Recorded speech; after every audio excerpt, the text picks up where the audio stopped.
bienvenue dans ce premier numéro de la CAN 2017 au Gabon. Tout est quasiment prêt malgré un climat social et politique tendu au Gabon. Alors il faudrait quand même que la CAN soit une réussite pour ce pays qui a fait beaucoup d'efforts pour cette compétition en réalisant des travaux, en construisant aussi des stades pour accueillir cette CAN que le monde entier va vivre bien sûr. Avant de retrouver notre consoeur Gaël Onana pour la partie web de cette émission, voyons les principaux titres. Tout d'abord, nous parlerons des derniers préparatifs de cette CAN. Où en sommes-nous? Le point avec notre envoyé spécial sur place. Plein feu aussi sur le Sénégal, qui est donné favori de l'épreuve. Nous allons tenter de vous expliquer aussi dans ce magazine. Et puis le programme de ce samedi 14 janvier avec la cérémonie d'ouverture et le chanteur Booba en vedette au stade de l'Amitié à Libreville. Notre invité, il est gabonais, il connaît bien le pays, il va suivre de près son équipe. Il s'appelle M. Walter Oyono, ancien joueur pro du Gabon, mais aussi consultant radio et télévision. C'est bien ça, Walter? C'est bien ça. Oui. Nous avons également avec nous Mr. Saïd Hafizi, grand supporter du Maroc, oui. Mais il est neutre. Chaque fois qu'il fera l'émission, il sera neutre. Exactement, on va essayer de faire une analyse la plus neutre possible. Bonsoir José, bonsoir à tous. Et contrairement à Roger Toto qui est de la RDC, mais qui sera plus partisan, comme on le connaît, avec son chauvinisme. Bonsoir Roger. Bonsoir José, bonsoir à tous. Un instant web, et puis vous pouvez participer à toutes les émissions en restant connectés avec nos réseaux sociaux d'Africa 24. Et nous retrouvons tout de suite Gaël Onana. Gaël, c'est à vous. Internautes et téléspectateurs, tout au long de cette CAN 2017 qui se déroule au Gabon, nous vous donnons l'opportunité de donner votre avis sur la toile en répondant à nos questions quotidiennes. Pour cette entrée en matière, parlons de la place du football dans les sociétés africaines. Quelle est-elle? Pour réagir, rendez-vous sur Facebook et sur Twitter avec le hashtag A24CAN 2017 ou alors à travers l'adresse email où vous pouvez envoyer toutes vos questions, vos analyses et vos commentaires can.gabon2017@africa24tv.com. Merci Gaël, que nous allons retrouver dans la deuxième partie de cette émission. Et puis justement, à chaque édition, vous aurez droit à ce jingle.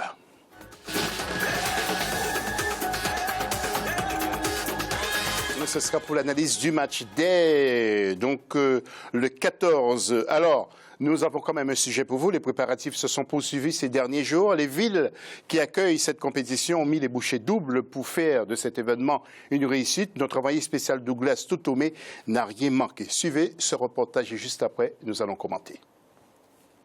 Avant le coup d'envoi de la 31e édition de la Coupe d'Afrique des Nations, Gabon 2017. Le comité d'organisation peaufine les derniers réglages au même titre que les établissements hôteliers retenus pour la circonstance. Les stades d'OIM et de Port-Gentil ont été officiellement livrés à l'État gabonais et les populations des 4 sites qui vont abriter la CAN sont impatientes. Les villes arborent un nouveau visage. Je peux dire que les autorités administratives et politiques de la province, de la ville, s'attellent à ce que tous les coins et recoins de la ville soient propres afin de réserver un accueil très chaleureux à nos équipes qui vont arriver, nos amis, nos frères étrangers. Je peux dire que non seulement c'est une première pour nous de recevoir ces équipes et la ville est vraiment mouvementée pour cela. Il y a de l'engouement partout, dans la ville et dans les hôtels qui ont été sélectionnés pour loger des équipes de différents pays. Selon le comité d'organisation, un important dispositif de transport terrestre a été mis en place pour que les supporters puissent rejoindre le stade d'OIM situé à 16 km de la ville. Les mêmes mesures ont été prises sur le plan aérien et maritime. Ainsi, de Libreville à OIM, en passant par Port-Gentil et Franceville, les structures hôtelières sont prêtes à accueillir les premières délégations. C'est comme vous pouvez le constater, déjà la qualité de la structure, service du personnel, la qualité, et nous répondons vraiment aux critères. Selon certains analystes, la CAN 2017 bénéficie d'un plateau sportif relevé et un nombre important d'équipes de l'Afrique de l'Ouest, toute chose qui pourrait être un succès en termes de public au regard de la forte présence de cette communauté dans le pays. Cependant, le comité d'organisation de la CAN rassure sur les dispositions sécuritaires particulières mises en place afin que la compétition se déroule dans de bonnes conditions malgré les menaces de boycott qui planent. Oui, Walter, quel Walter, pardon, quelle belle structure. C'est seulement dans les pays du Maghreb qu'on avait vu autant de jolis stades en Afrique du Sud, mais aussi au Congo, Brazzaville. Avec quel sentiment, justement, que les Gabonais vont vivre cette compétition?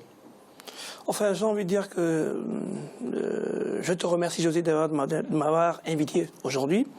C'est un sentiment un peu mitigé. C'est mitigé parce que, à la fois, il y a un climat social qui n'est pas totalement apaisé. Mais bon, on va dire la CAN est là. Il va falloir que nous jouons la CAN et que les Gabonais, peut-être pas passer à autre chose, mais savourent ce moment qui peut permettre aux Gabonais de se retrouver. Oui. Saïd, quel message auriez-vous lancé? Est-ce que c'est le moment de se calmer, de laisser la CAN se dérouler et jouer dans un esprit de convivialité et que tous les Gabonais se mettent ensemble? Tout à fait, c'est un grand moment pour se réunir et pour éviter tout problème, et parce que le Gabon, là, tous les yeux sont rivés sur le Gabon. Le Gabon accueille la compétition phare du continent, ils accueillent quasiment la majorité des grands pays africains sont là, donc ils se doivent de représenter l'Afrique et ils se doivent de donner une bonne image de leur pays, donc c'est le moment d'être soudés et de tous tirer dans le même sens, surtout que les infrastructures, on les a vues d'ailleurs sur ce super reportage, sont magnifiques. Le stade d'OIM a été réalisé en un temps record, dans un endroit un peu reculé, grâce notamment à l'aide des Chinois, etc. Mais donc là, c'est le moment de tous tirer dans le même sens et de donner une bonne image de notre continent, parce que les yeux sont rivés, mais pas uniquement les yeux africains, les yeux du monde entier sont rivés sur le continent aujourd'hui. Oui, on a parlé de boycott dans tous les sens. Bourget, vous avez entendu aussi parler. Est-ce que vous pensez que le Gabon sera perturbé en quelque sorte? Non, je ne pense pas. C'est des bruits pour essayer de déstabiliser cette compétition. Les Gabonais, ils sont prêts. Et puis, c'est vrai que je pense que ça peut permettre au peuple gabonais de se réunir tous derrière l'équipe nationale. Et je pense aussi que le mot fort par rapport à l'équipe nationale qui vont jouer demain, l'entame de ce match, l'entame de match qu'il va y avoir, donc ça sera à eux maintenant d'amener ce 12e homme, donc le peuple derrière l'équipe nationale. Normalement, pour moi, on va avoir une grande fête, quelque chose d'agréable qui va permettre aux Gabonais de se réunir tous derrière l'équipe nationale. Oui, Walter, vous êtes Gabonais, le peuple est mobilisé, si je peux dire. Le peuple... Oui. Le peuple est en train de se mobiliser parce que le peuple n'était pas encore mobilisé. Non, on peut dire quand même que ça a tardé à prendre avec beaucoup d'hésitation. Est-ce que la CAN se passe au Gabon? Elle ne se passe pas finalement. Cette CAN aura bien lieu au Gabon et le peuple est en train de se mobiliser. Mais si jamais la CAN est perturbée, est-ce que ça ne sera pas un échec pour le Gabon, mais aussi pour les Gabonais? Parce que le président de la République a fait beaucoup d'efforts avec son gouvernement, quand même. Je pense que cette CAN ne sera pas perturbée. Je pense qu'elle ne sera pas perturbée. Elle débutera bien demain et elle ira à son terme le 5 février. Oui. Alors, parce que le peuple gabonais, c'est vrai que c'est un peuple très fier, qui aime bien tellement leur pays et surtout l'équipe nationale. Je pense qu'ils vont tout faire pour que ce CAN se passe très très bien. Donc moi, avoir connu ce pays, avoir été plusieurs fois, je pense que pour moi, la CAN va très bien se passer. Ça va être une très très grande CAN. Est-ce que, côté forme maintenant, est-ce que vous sentez que les Gabonais, Saïd, sont prêts à relever le défi? Parce qu'on peut dire que c'est un défi aussi. C'est un défi, surtout qu'elle a été organisée au pied levé. On sait que le Gabon, on connaît ce pays-là quand même, parce qu'ils ont quand même organisé une Coupe d'Afrique récemment, il faut le rappeler pour nos téléspectateurs. Une Coupe d'Afrique qui s'est d'ailleurs extrêmement bien passée, que ce soit sur le plan sportif pour les Gabonais, parce qu'ils avaient une super équipe. Ils ont d'ailleurs sorti le Maroc, donc je sais quand même de quoi je parle. Ils avaient une très très belle équipe, et sur le plan organisationnel, c'était vraiment du haut niveau. Donc j'espère qu'ils vont continuer là-dessus, parce qu'on compte vraiment sur eux pour organiser cette compétition du mieux possible. Surtout avec les infrastructures et les moyens que vous avez dit que le président Bongo a mis sur la table pour pouvoir l'organiser. Oui, alors avant d'autres réactions de votre part, messieurs, écoutez ce que nous disent Jean-Michel Guédé, ancien pro ivoirien, et un de nos éditorialistes, Bruno Aoyo, à propos justement de l'organisation de cette CAN au Gabon. Écoutez-les. Si la CAF a donné son accord, c'est qu'ils voient bien que tout est en règle. Je pense qu'encore une fois, il faut faire confiance au Gabon, qui a 2 ans ou 3 ans de suite organisé la Coupe d'Afrique. C'est que le pays doit être assez prêt pour accueillir cette Coupe d'Afrique. Choqué, je dirais pas ça, mais il faut toujours éviter le prisme occidental. En Afrique, on a un savoir-faire sur les CAN, on a toujours bien organisé nos compétitions, et c'est pas sur le Gabon qu'il fallait avoir un doute. Le pouvoir en place, quoi qu'on en dise, est puissant. Le pouvoir en place au Gabon sait tenir une organisation de CAN, et il avait déjà organisé avec brio en 2012. Donc moi, je me faisais pas de soucis. Et puis voilà, on a l'habitude que tout soit pas prêt. Au Brésil, en 2014, pour la Coupe du Monde, tout n'était pas limpide, même en Russie. Oui. Alors, messieurs, avant de vous interroger sur la place qu'occupe le football dans la société africaine, c'est la question aussi de Gaël Onana pour le web. Je voudrais juste vous demander, le Gabon va s'appuyer sur combien d'hommes? Visiblement, c'est depuis quelques CAN, Walter, il n'y a qu'un seul homme qui compte quasiment dans l'équipe, c'est Aubameyang. Est-ce que l'équipe ou l'entraîneur doit faire cette même erreur encore, de compter que sur un seul homme, même les supporters? Alors, José, je ne pense pas que le Gabon s'appuie que sur Aubameyang, parce que je pense qu'il y a quand même d'autres valeurs. Il y a notamment l'axe central, le défenseur Bruno Kouelemanga qui joue à Cardiff en Angleterre. Nous avons des Malik Evuna. Il y a pas mal de joueurs, mais il faut dire que notre atout principal reste Aubameyang, d'accord. Même si il n'a pas souvent les mêmes prestations que celles qui peut donner à Dortmund, mais je pense quand même que cette équipe, allez, on va dire qu'elle va tenir la route. Oui. Alors, il est partant apparemment pour la Chine. Est-ce que c'est une baisse de forme? Roger Toto, vous connaissez bien la famille. Ou est-ce que, tout simplement, c'est la patte du gain? Non, je ne pense pas. C'est le bruit qui court. C'est vrai que c'est un joueur qui est sollicité un peu partout, de gauche à droite. Mais pour la Chine, je ne pense pas maintenant, parce qu'il a encore beaucoup à donner en Europe. Et puis, il y a des grands clubs qui ont encore des yeux sur lui, malgré qu'il soit dans un grand club. Mais je veux revenir par rapport à l'équipe nationale du Gabon. C'est vrai qu'on en parle par rapport au système Pierre-Emerick Aubameyang. Cette équipe gabonaise, c'est vrai qu'elle est solide, mais elle a du mal à pouvoir marquer.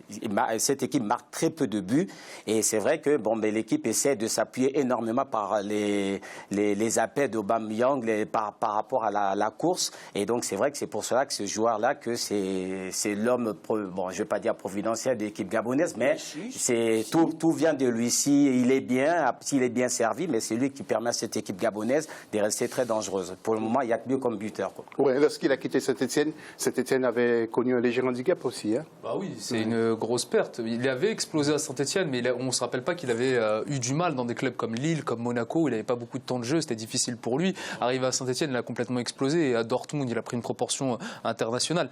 Mais par rapport à l'équipe du Gabon, il y a de très très très bons joueurs, et il suffit en fait maintenant pour empêcher le Gabon de jouer, de bloquer Aubameyang. Mais c'est les autres qui devraient prendre le relais. Et il y a de très bons joueurs, comme on n'en parle pas de Mario Lemina, le joueur de la Juventus de Turin, de Ndong.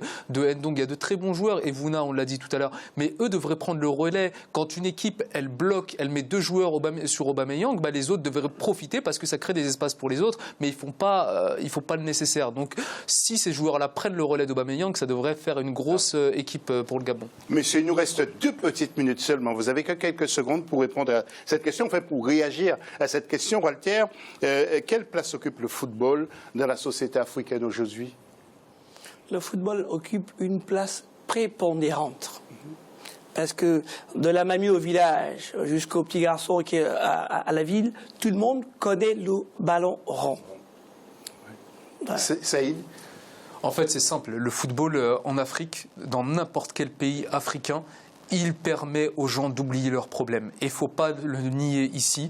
Dans notre continent, il y a des gens qui souffrent beaucoup plus qu'en Europe. Et quand le pays s'arrête, quand on regarde un match de football, le pays entier s'arrête et les gens oublient leurs problèmes du quotidien pour regarder l'équipe nationale et qui vivent des moments de joie, et ces joueurs-là, ils ont une grosse responsabilité sur le dos quand ils endossent le maillot de l'équipe nationale. Juste pour les gens qui souffrent. Oui, alors vous pouvez continuer à intervenir sur les réseaux sociaux d'Africa 24. Vous savez que ça a été la question de Gaël Onana. Roger, je voudrais aussi vous entendre sur cette question-là. Non, je suis d'accord avec eux. Ça occupe une très très grande place auprès de tout le peuple africain. Donc sans le football, c'est vrai que c'est difficile.